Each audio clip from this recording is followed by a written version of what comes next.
देखो कल हमने कहाँ तक देखा था, एग्जाम्पल नंबर 2 तक, है ना। अभी स्टार्ट करेंगे एग्जाम्पल नंबर 3 से, ठीक है। एग्जाम्पल नंबर 3 एक बार रीड करो। एग्जाम्पल नंबर 3 हो गया था ना, ठीक है। एग्जाम्पल नंबर 4 देखो। एग्जाम्पल नंबर 4 में क्या है, फ्रॉम ए पॉइंट P, जैसे जैसे मैं बोल रहा हूँ सुनते जाना। From a point P on the ground the angle of elevation of top of a 10 metre tall building. तो ये सबसे पहले हमने बना दी 10 मीटर टॉल बिल्डिंग। ये हमको पता है सब यहाँ ग्राउंड पे होती है, ठीक है। फ्रॉम ए पॉइंट P, यहाँ पे कोई पॉइंट मान लेता हूँ P। The angle of elevation of top, the angle of elevation of top इसका कितना दिया हुआ है, 30 डिग्री, ठीक है। फिर आगे लिखा है flag is hoisted at the top of building. इस बिल्डिंग के ऊपर एक फ्लैग लगा हुआ है यहाँ पे, ठीक है। And angle of elevation of top of flag from point P, इसी पॉइंट P से इसका एंगल ऑफ एलिवेशन दिया 45 डिग्री। तो यहाँ से एक और लाइन बना देंगे और ये इसके टॉप पे आ जाएगी। तो ये एंगल पूरा कितना है, 45, और यहाँ से यहाँ तक एंगल कितना था, 30, ठीक है। मैंने बोला था इसका सबसे जो क्रिटिकल काम है वो यही है कि इसका डायग्राम बनाना। अगर आपका डायग्राम राइट बन गया तो ही समझो कि एग्जामिनर उसमें नीचे चेक करेगा, अदरवाइज वो डायग्राम देखते ही कैंसिल कर देगा अगर आपने डायग्राम गलत बनाया, ठीक है ना। बट डायग्राम बनाना कोई टफ नहीं है, आप तो क्या करो उसकी लैंग्वेज पढ़ते जाओ, वो जैसा जैसा बोलता है वैसा वैसा बनाते जाओ, वैल्यू लिखते जाओ। जैसे इसने बोला टावर इतना 10 मीटर, ये एंगल 30 डिग्री, ये वाला 45 डिग्री, ऊपर क्या लगा हुआ है, फ्लैग। अब उसके बाद में देखो इसने पूछा क्या है, find the length of flag and distance of building from the point P। एक तो ये डिस्टेंस निकालनी है और एक हमको इस फ्लैग की हाइट पता करना है, ठीक है। तो अब इसका नेमिंग दो, A,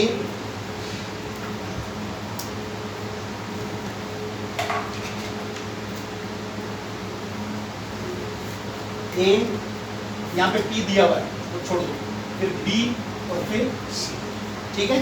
तो अब देखो हमको क्या क्या निकालना है, एक तो हमको निकालना है AC, एक हमको निकालना है BB, बराबर। अब की बार इसमें 2 ट्राइंगल बन रहे हैं। कल जो हमने क्वेश्चन करे थे उसमें सिर्फ एक ट्राइंगल बनता था, बट आज वाले केस में 2 ट्राइंगल बन रहे हैं। देखो कौन कौन सा दिख रहा है क्या सबको, APB और एक CPB, 2 ट्राइंगल है।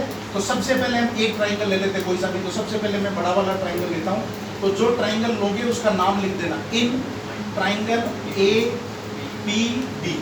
कौन सा ट्राइंगल है, APB। तो APB ट्राइंगल में देखो हमको एंगल दिया हुआ है, एंगल के सामने वाली साइड दी हुई है, ये क्या है, परपेंडिकुलर, और नीचे वाला क्या है, बेस। तो परपेंडिकुलर और बेस का कौन सा रेशियो होता है, tan थीटा। तो फिर मैं यहाँ लिखूंगा since tan theta is equal to, इसमें क्या आ जाएगा, AB upon PB। P by B लिखने की जरूरत नहीं है, आप ऐसा साइड्स के टर्म में लिखोगे तो भी समझ में आ जाएगा। AB मतलब परपेंडिकुलर हो गया और PB मतलब बेस हो गया, बराबर। अब tan थीटा कितना है यहाँ पे, 45 डिग्री। तो यहाँ पे आ जाएगा tan 45 degree is equal to AB। AB कितना दिया हुआ हमको नहीं पता, हमको ये वाली साइज दी हुई है 10, इससे ऊपर वाले को मैं कितना मान लेता हूँ, x, ठीक है। तो देखो यहाँ पे tan 45 डिग्री AB की जगह पे क्या आ जाएगा, tan प्लस x, और नीचे PB भी मुझे नहीं पता तो इसको मैं मान लेता हूँ y। तो यहाँ पे कितना आ गया, y। अब tan 45 डिग्री की वैल्यू देखो टेबल में क्या होती है, 1। तो यहाँ पे आ जाएगा 1 is equal to tan plus x upon y। अब इसको क्रॉस मल्टीप्लाई कर दो, तो क्रॉस मल्टीप्लाई करने से क्या हो जाएगा, tan plus x is equal to y। इसको इक्वेशन नंबर 1 डाल के छोड़ो, ठीक है। ये इक्वेशन है पूरे 10th में पीछा नहीं छोड़ेगी, समझे। इसीलिए वो पेयर ऑफ लीनियर इक्वेशन को सबसे पहले पढ़ाता है, जगह जगह ये सब इक्वेशंस आती रहती है। तो इस ट्राइंगल से अभी हमें कोई वैल्यू नहीं मिली, सिर्फ एक इक्वेशन मिली, कोई बात नहीं। अब दूसरा ट्राइंगल क्या है, CPB। तो यहाँ पे लिखेंगे इन ट्राइंगल CPB, बराबर। तो ट्राइंगल CPB में देखो इधर क्या है, परपेंडिकुलर, यहाँ पे एंगल दिया हुआ 30 डिग्री, नीचे y। तो यहाँ पे भी tan थीटा लगेगा, तो इसमें भी लिखेंगे tan theta is equal to perpendicular की जगह उसका नाम लिख दो, नाम क्या है, BC, और नीचे वाले का PB। अब इसमें वैल्यू पुट कर दो, तो यहाँ पे आ जाएगा tan 30 degree is equal to BC। BC कितना दिया हुआ है 10 और PB कितना दिया हुआ है 5। अब tan 30 डिग्री की वैल्यू, tan 30 डिग्री की वैल्यू होती है 1/√3 इज इक्वल टू 10/5। तो y इज इक्वल टू क्या आ गया 10√3। ठीक है, तो इसका मतलब ये पॉइंट की डिस्टेंस तो आ गई। ठीक है, अब ये y की वैल्यू हम पुट करते हैं इसमें, put value of y in equation number first. तो इक्वेशन नंबर फर्स्ट में पुट करोगे तो यहाँ पे 10 plus x is equal to y की जगह पे रखना, तो y की जगह पे क्या आ जाएगा 10√3। तो x इज इक्वल टू क्या हो जाएगा 10√3 और माइनस का 10। इसको थोड़ा सा और सिस्टमेटिक बना लो, तो 10 इधर, यहाँ पे आ जाएगा √3 माइनस का 1। ठीक है, आंसर यहाँ तक भी चलेगा। ठीक है, बट एग्जाम में अगर √3 की वैल्यू दी हुई है, जैसे √3 की वैल्यू होती है 1.732, सपोज अगर दी हुई है तो अब हम क्या करेंगे x इज इक्वल टू 10 √3 की जगह पे 1.732 माइनस 1, तो ये कितना आ जाएगा 10 इंटू 0.732, तो ये हो जाएगा 7.32। ठीक है, अब इसके बाद में आपको फिर नीचे पूरा लाइन से लिखना है। अभी भी देखो काम नहीं हुआ, क्यों? हाँ हो गया, x की वैल्यू आ गई हमारे पास, तो अब आपको नीचे लिखना है hence height of flag is 7.32 metre and distance of point P from tower is 10√3 metre. ये आपको फिर नीचे अलग से और इसको लिखना है। ठीक है, प्रोजेक्ट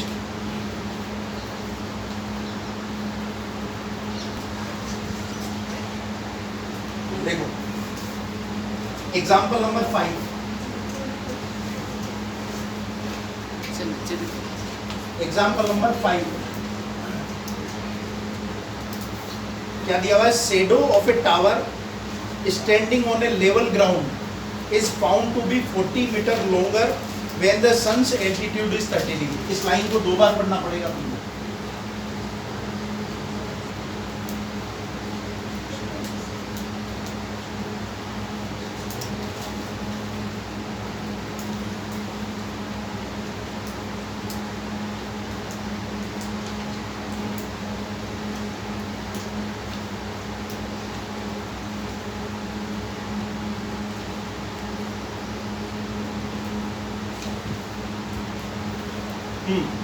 देखो इधर, शेडो ऑफ ए टावर मतलब टावर की छाया, और हमको पता है जैसे जैसे सन की छाया ऊपर पड़ती है टॉप पे, तो उसकी इमेज जो है वो भी आगे पीछे होती रहती है ना।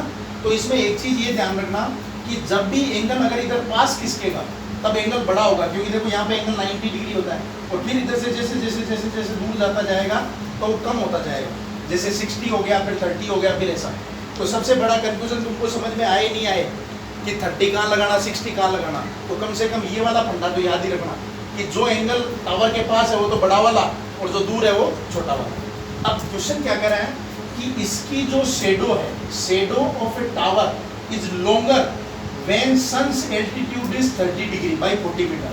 जब सन का एल्टीट्यूड 30 डिग्री होगा तब उसकी छाया 40 मीटर लंबी हो जाएगी पहले वाली से। पहले वाली कितनी शेडो है हमको नहीं पता, जैसे सपोज पहले तो ये था ही नहीं, ये वाला एंगल था सिर्फ 60 डिग्री, तो जब ये एंगल था तो इस टावर की शेडो इतनी बन रही थी। ठीक है ना, तो इसको हम मान लेते हैं x, इसको मैं कितना मान लेता हूँ। ठीक है, अब हमको टावर भी नहीं दिया हुआ इसमें, और अब ये कह रहा है कि ये जब 30 डिग्री एंगल हो गया तब 40 वो बढ़ जाता है।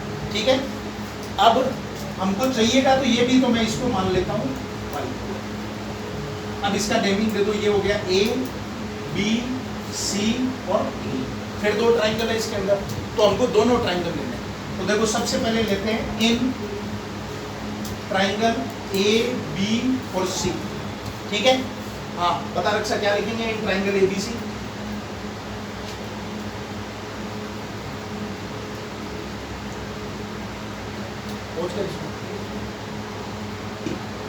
A B D, कौन सा ट्राइंगल होगा A B D। ठीक है, तो A B D ट्राइंगल में हमको फिर लगाना या तो साइन या कोस या टेन। ठीक है, तो देखो हमको एंगल दिया हुआ है, एंगल के सामने वाली साइड है और नीचे वाला पूरा बेस है, तो इसका मतलब क्या लगेगा, टेन थीटा। ठीक है, तो मैं यहाँ पे लगाता हूँ tan theta is equal to perpendicular कितना है, AD, और बेस कितना है, BD। अब बस सिंपल है, इसमें वैल्यू पुट करनी है मुझे, तो ये हो जाएगा tan 30 degree is equal to AD कितना है, Y, और BD कितना है, 40 प्लस x। समझ गए? अब इसमें वैल्यू पुट करनी है, तो टेन 30 डिग्री की वैल्यू होती है 1/√3 is equal to y upon 40 plus x। समझ गए? अब इसको क्रॉस मल्टीप्लाई करो, तो क्रॉस मल्टीप्लाई करोगे तो क्या मिलेगा, 40 plus x is equal to √3y। इसको इक्वेशन नंबर 1 लगा दीजिए। ठीक है, हो गया एक काम। अब दूसरा, in triangle ACD, in triangle ACD, तो ACD ट्राइंगल में जब देखोगे तो क्या है, फिर एंगल दिया हुआ है, सामने वाली साइड दी हुई है और नीचे वाला बेस दिया हुआ है, तो इसमें हम लगाते हैं तो हमको क्या मिलेगा, tan 60 degree is equal to AD upon CD। Tan 60 degree की वैल्यू कितनी होती है, √3 इज इक्वल टू AD कितना दिया हुआ है, y, और CD कितना दिया हुआ है, x। तो यहाँ से फिर क्रॉस मल्टीप्लाई करोगे तो कितना हो जाएगा, y is equal to √3x। ये मेरी इक्वेशन नंबर। अब देखो, फर्स्ट ये आ गई, सेकंड ये आ गई, तो ये y की वैल्यू √3x उठा करके मुझे इसमें रख देनी है, तो क्या हो जाएगा, 40 plus x is equal to √3 into √3x। y की जगह पे वैल्यू पुट करिए, y की वैल्यू क्या थी, √3x, को मैंने यहाँ पे लिख दिया √3x। ठीक है, अब ये बचेगा 40 plus x is equal to √3 को इधर मल्टीप्लाई, √3 3x, इस x को उधर ले गया तो 3x माइनस x कितना हो गया, 2x इज इक्वल टू 40, तो x इज इक्वल टू कितना आ जाएगा, 20। ठीक है, x इज इक्वल टू 20। अब हमको इसमें पूछा क्या, find the height of tower. Find the height of tower, इसका मतलब मुझे क्या निकालना है, y, तो x की वैल्यू उठा करके इक्वेशन नंबर 2 में put value of x in equation number 2, तो यहाँ पे डालोगे तो कितना हो जाएगा, y इज इक्वल टू √3 और x की वैल्यू कितना है, 20, तो ये कितना हो जाएगा, y is equal to 20√3 metre. फिर चाहो तो यहाँ पे नीचे लाइन में और लिख सकते हो, hence height of tower is 20√3 metre. ठीक है ना, ऐसा खोज करो। थोड़ा सा ध्यान देखो, एग्जाम्पल नंबर 4 तक हो गया, 5 तक हो गया है ना, 6 और 7 ये मैं तुमको बाद में बताऊंगा, ये है अलग टॉपिक है ना, एंगल ऑफ डिप्रेशन का। ठीक है, अभी हम एक्सरसाइज के एंगल ऑफ एलिवेशन वाले क्वेश्चन करते हैं। ठीक है, तो आ जाओ एक्सरसाइज पे। देखो, मैं कुछ कुछ के डायग्राम आपको बताते जाता हूँ, उसको फिर आपको घर पे सोल्व करो। ठीक है ना, तो देखो सेकंड नंबर क्वेश्चन से शुरू करता हूँ। सेकंड नंबर क्या दिया हुआ है, a tree break due to storm. एक ऐसा पेड़ था बड़ा जो कि आंधी से टूट गया, मतलब यहाँ से टूट गया। ठीक है, a tree break due to storm and broken part bend, और जो ऊपर वाला जो पार्ट था वो ऐसा झुक करके नीचे लटक गया, तो ये ऊपर का हट जाएगा। समझ गए? जैसे अपन देखते हैं ना, कई बार जब आंधी में पेड़ टूटता है तो ऐसा थोड़ी है कि बीच से जैसे कोई मशीन से काटा वैसा कट होकर के दूर गिर जाए, वो क्या करता है, ऐसा झुक करके ऐसा नीचे टच हो जाता है, तो वैसा ही ये झुक करके ऐसा नीचे टच हो जाता है। ठीक है, फिर क्या लिखा हुआ है, a tree break due to storm broken part bend so the top of the tree, top of the tree ये था इसका टॉप, ये ऊपर था ना ऐसा, top of tree touch the ground making an angle of 30 degree, और यहाँ से वो एंगल कितना बना रहा है, 30 degree. The distance between the foot of the tree, tree का फुट कौन सा ही है, इसमें कंफ्यूज नहीं होना है सर, ध्यान से पढ़ा दो। फुट ऑफ ट्री ये है, distance between foot of tree to the point where the top touch the ground is 8 metre, ये वाली डिस्टेंस कितना दिया हुआ है, 8 मीटर। ठीक है, find the height of the tree, find the height of the tree, इसका मतलब ये भी निकालना है और ये भी निकालना है। और इसमें बच्चे गलती करते हैं, क्या करते हैं, वो सिर्फ इसको ट्री समझ लेते हैं और सिर्फ इसकी हाइट निकालेंगे, जबकि हकीकत में पेड़ तो पूरा था ना, जब ये खड़ा था तो ऐसा था, ये तो टूटने से ऐसा नीचे लटक गया। तो हमको क्या करना है, दोनों हाइट निकालनी है, दोनों डिस्टेंस निकालनी है, और दोनों डिस्टेंस निकालने के बाद में उनको ऐड कर देना, तब आपका आंसर आएगा। ठीक है, इसके बाद इसका नेमिंग कर देना, ए बी और सी। ठीक है, तो मुझे बताओ कि ए बी निकालने के लिए, जब ए बी निकालोगे तब कौन सा फॉर्मूला लगाओगे? टेन थीटा, क्योंकि ये परपेंडिकुलर है और ये बेस है। ठीक है, डिंपल।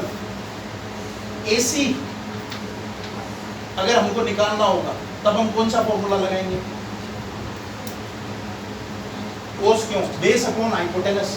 हाँ ठीक है, कोस से भी हो जाएगा, है ना? वैसे वो कोई से भी हो जाएगा, क्योंकि जब आपके पास परपेंडिकुलर आ जाएगा तो तुम परपेंडिकुलर और हाइपोटेनस लगाओ तब भी मिलेगा, और बेस अपॉन हाइपोटेनस अगर कोस थीटा लगाओगे तो भी मिल जाएगा। हो जाएगा ये? ठीक है, नेक्स्ट देखो question number 3। A contractor plan to install 2 slides. Slides होती है ना, जैसे अपन वो ये पार्क में जाते हैं ऐसे वाली, तो उनकी स्लाइड्स की डिजाइन कैसी होती है? ऐसी होती है, एक तो ऐसा पिलर रहता है और यहाँ पे वो स्लाइड रहती है।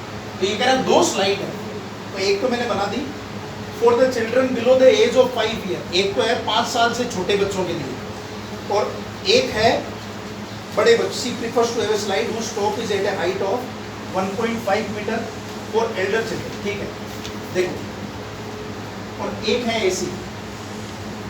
अब तुम अंदाजा लगाओ बड़ों के लिए कौन सी हो सकती है? ये की ये वाली बड़ों के लिए, है ना? क्यों? क्योंकि इसमें हाइट ज़्यादा है, छोटे बच्चे तो डर ही जाएंगे अगर ऊपर से ऐसे स्लिप, क्यों मम्मी मम्मी मम्मी इस पे वो थोड़ा कम डरेगा, है ना? इस पे ज़्यादा डरेगा, क्यों? क्योंकि तो इसका मतलब क्या होता है, जितनी अगर अपन हाइट बढ़ा देंगे, छोटे वाले पे क्या होता है, इधर से यही पेरेंट्स खड़ा रहता है पास में, तो इधर से बच्चा फिसलता रहता है, वो उसको पकड़ करके हाँ हाँ कुछ नहीं कुछ नहीं कुछ नहीं। तो ये वाला बच्चों के लिए, जो 5 साल से छोटे हैं उनके लिए, और ये बड़े बच्चों के लिए। तो अब देखो इसका क्या क्या डाटा दिया हुआ हमको। Height of 1.5 metre, incline at an angle of 1.5 metre तो हाइट, और एंगल कितना है? 30 डिग्री। ये तो है छोटे बच्चों के लिए। फिर for elder children height is 3 metre, ठीक है, और एंगल इज 60 डिग्री, बराबर। अब हमसे पूछा क्या है, what should be the length of slide in each case. दोनों के अंदर ये जो स्लाइड है इसकी लेंथ कितनी होगी? इनके पहले तो नाम दे दो, A, B, C, D, E और F। हमको निकालना क्या क्या है? एक तो निकालना है AC, और इधर से क्या निकालना है? D। ठीक है, हमको यहाँ 3 दिया हुआ है, यहाँ 1.5 मीटर। ओके, तो तुम में से बताओ कि इसमें कौन सा फॉर्मूला लगाओगे? मैं पूछूं जिससे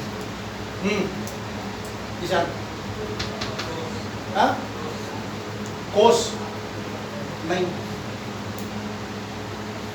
पीछे गर्ल्स में से साइन। क्यों? क्योंकि ये एंगल दिया हुआ है, तो इस एंगल का ये क्या है? परपेंडिकुलर, और ये क्या है? हाइपोटेनस। तो परपेंडिकुलर और हाइपोटेनस कौन सा रेशियो होता है? साइन। अगर हमें ये दिया होता बेस, तो बेस और हाइपोटेनस तब हम लगाते हैं कोस। हाँ पायल, कौन सा फॉर्मूला? ये हमको गिवन क्या है? इसमें बेस दिया हुआ है कि परपेंडिकुलर, साइन वाला। क्यों? क्योंकि हमें परपेंडिकुलर गिवन है और निकालना क्या है? हाइपोटेनस। दोनों तो सेम ही केस है, कंफ्यूज होने की जरूरत नहीं है, दोनों के अंदर सेम ही फॉर्मूला लगाना है, बस हमको एंगल चेंज कर देना है। ठीक है, हो जाएगा। नेक्स्ट देखो,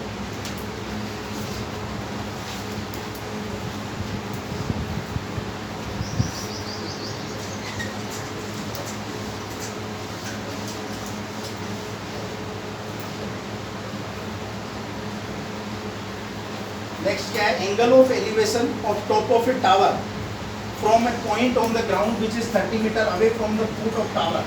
ये तो बिल्कुल सिंपल है, ये ऐसा डायग्राम है। ये एंगल कितना दिया हुआ है? 30 degree. Angle of elevation of top of tower, ये टावर है, इसके टॉप का angle of elevation 30 degree, 30 metre away from the foot of tower. और ये कितनी दूर है? 30 मीटर अवे। हमको निकालना क्या है? Find the height of tower. ये हमको फाइंड करना है। ठीक है, डायग्राम बन गया। डायग्राम बनने के बाद A, B, C, हाँ 10 थी, वेरी गुड। क्यों? क्योंकि ये एंगल है, तो एंगल के सामने वाली साइड परपेंडिकुलर और ये बेस। ठीक है, समझने की कोशिश करा। और मैं तुमको इसीलिए बार बार कहता हूँ, 10 लाख बच्चे एग्जाम देते हैं। तुम ऐसा मत सोचो कि यहाँ इतने बेटे मेरे को इतना आ गया, या 10 बच्चों के अंदर मेरे नंबर आ रहे हैं तो मैं बेस्ट हो गया। बेस्ट की कोई डेफिनेशन नहीं है।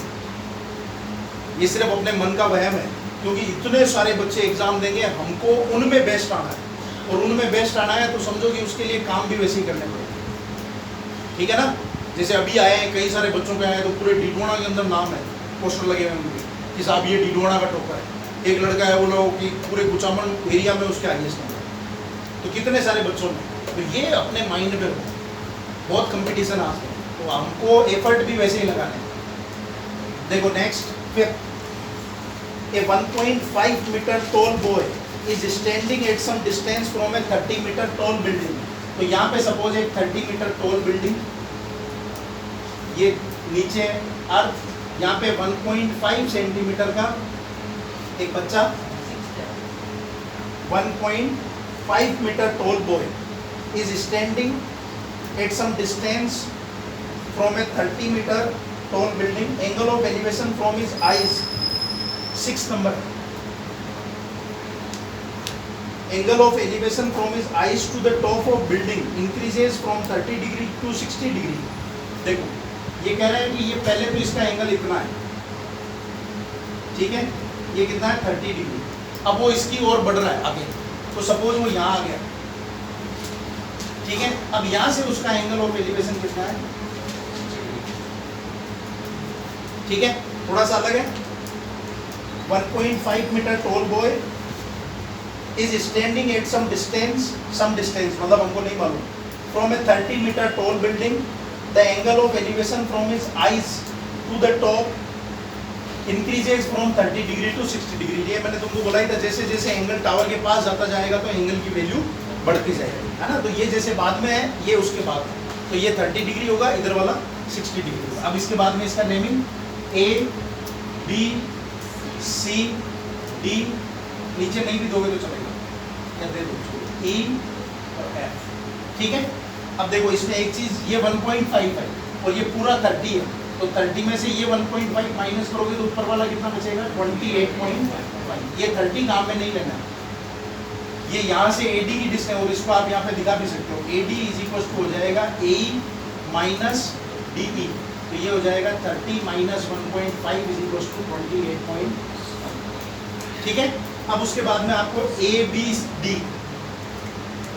ये तो मिल गया हमको, ये दोनों डिस्टेंस हमको पता नहीं है, तो इनको आपको मान लो x और एक को मान लो, ठीक है।